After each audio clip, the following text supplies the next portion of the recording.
اگر آپ نے ابھی تک ہمارا چینل سبسکرائب نہیں کیا تو ہمارے چینل کو سبسکرائب کر لیں۔ یو پی کا رہنے والا خبیث، تیری ماں کھیتوں میں جا کے لوٹا لے کے ہگنے والی، تو بتا رہا ہے غوث پاک کی ماں پہ انگلی اٹھا رہا ہے، سوا کہیں کا۔ اس خبیث کو دیکھو نا تو دل بولتا ہے کہ سور کے بچے کو تو کتنی گالیاں نہیں بتا، رسول کا گستاخ سور کا بچہ۔ کئی بولتا ہے نبی مر گئے، پتہ بتاؤ کہاں ہے نبی، میں ملنے جاؤں گا تیری سور۔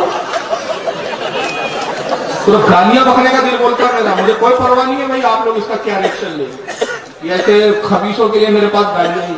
ہے، تم کمنٹس کرتے رہو، مجھے کوئی پرابلم نہیں پڑتا۔ انٹرنیٹ پہ ڈالنا ویڈیو اسی گالی کے ساتھ ڈالنا، اور بھاوڑو تم کمنٹس کرنا، گالی شاہ بابا، گالی والے بابا، تم گالی کے لائق ہو۔ اور یہ سنو، یہ بھی سنت ہے۔ کیا ہے؟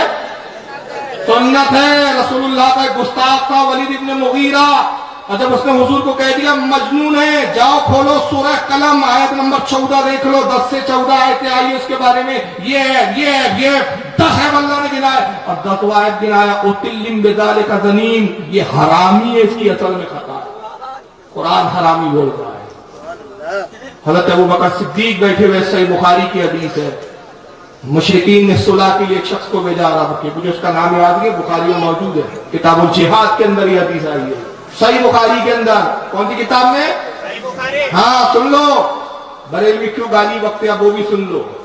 کتاب الجہاد بخاری کھولو، بخاری حدیث ضعیف نہیں ہے، بخاری بول رہا ہوں۔ مشرکین نے صلح کے لیے ایک شخص کو بھیجا، کہا جاؤ، وہ آیا صلح کر رہا ہے حضور سے، ابو بکر بیٹھے، کچھ صحابہ بیٹھے، تو اس نے صحابہ پہ طنز کیا، کہا محمد ان صحابہ، ان لوگوں کے بلبوتے پہ آپ جنگ کے لیے باتیں کرتے ہیں، انہیں میدان میں لانے کی بات کرتے ہیں، یہ اتنے نامرد لوگ ہیں کہ آپ انہیں جنگ میں لے آئے تو آپ کا ساتھ چھوڑ کر بھاگ جائیں گے، یہ پیٹ دکھا دیں گے یہ لوگ۔ ابو بکر کو جلال آیا، کیا جملے کہتے ابو بکر نے، سننا چاہیں گے آپ؟ بخاری میں بولو، ابو بکر نے بھی گالی بکی ہے۔ ابو بکر نے کہا اے بے غیرت، تو کیا یہ سمجھتا ہے کہ محمد کا ساتھ چھوڑ دیں گے؟ جا اپنی، اب دیکھو میں اردو ترجمہ کر رہا ہوں، عربی میں دیکھ لینا کیا ہے، اور ان کے ملاؤں کا ترجمہ دیکھنا، جا اپنی دیوی تھی نا ان کی عزا، اس کی شرمگاہ کو چاٹ، اور اپنے حبل کا وہ سامنے والا نا اس کو منہ میں لے کے چوس۔ میں نے بہت ادب میں بولا ہے، اب آپ سمجھ لو کیسا بولتے ہو جملے کو، سامنے والا ہوتا ہے نا اس کو منہ میں لے کے کیا کر، چوس، اور جو تیری دیوی ہے نا عزا، اس کی سامنے والی جو شرم ہے نا اس کو چاٹ جا۔ یہ کیا ہے؟ بخاری میں نہ دکھا سکوں تو اپنے باپ کی اوریجنل اولاد لاؤ، تمہارے مدرسے کا کوئی مولوی ہو بخاری کھول کے دکھاتا ہوں، تو بخاری میں حدیث موجود ہے، صحیح بخاری ہے، صحیح سند کے ساتھ۔ تو یہ ایمان کا تقاضا ہے، یہ ایمان ہے، یہ ایمان کی حرارت ہے کہ جب اہل ایمان کسی گستاخ کو دیکھتے ہیں نا خون کھولتا ہے، بس چلے تو تلوار چلا دے، بس نہ چلے تو کم سے کم زبان سے وہ سخت جملے بولے، اتنا بھی ایمان نہیں ہے تمہارے دل میں۔ آقا نے فرمایا ایمان کیا ہے؟ نماز پڑھنے کا نام ایمان سمجھ رکھا ہے، 4 ٹکریں مار لی، بینڈ لا لیا بڑا سا کالا کالا، بولیے بڑے جنتی ہو گئے، اس کا نام ایمان ہے۔ لا يؤمن احدكم حتى اكون احب اليه من والده وولده والناس اجمعين، آگے نے کہا تم میں سے اس وقت تک کوئی مومن ہو ہی نہیں سکتا جب تک اپنے باپ سے زیادہ، اپنی ماں سے زیادہ، اپنے بھائی سے زیادہ، اپنے عزیز و اقارب سے زیادہ مجھ سے محبت نہ کرے، وہ مومن نہیں ہے۔ یہ بھی صحیح بخاری کی حدیث نمبر 16 ہے، کتاب الایمان پہلی جلد۔ قرآن کہتا ہے سورہ مجادلہ، سورہ قرآن ہے، اب اپنے گھر کی بات نہیں کرتا میں، رب فرماتا ہے لا تجدوا قوما یؤمنون باللہ والیوم الاخر یوادون من حاد اللہ ورسولہ، اے میرے نبی، اے میرے حبیب، تو اس قوم کو نہیں پائیں گا جو دعوے تو خوب کرتے ہیں کہ ہم ایمان لائے اللہ پر اور آخرت پر،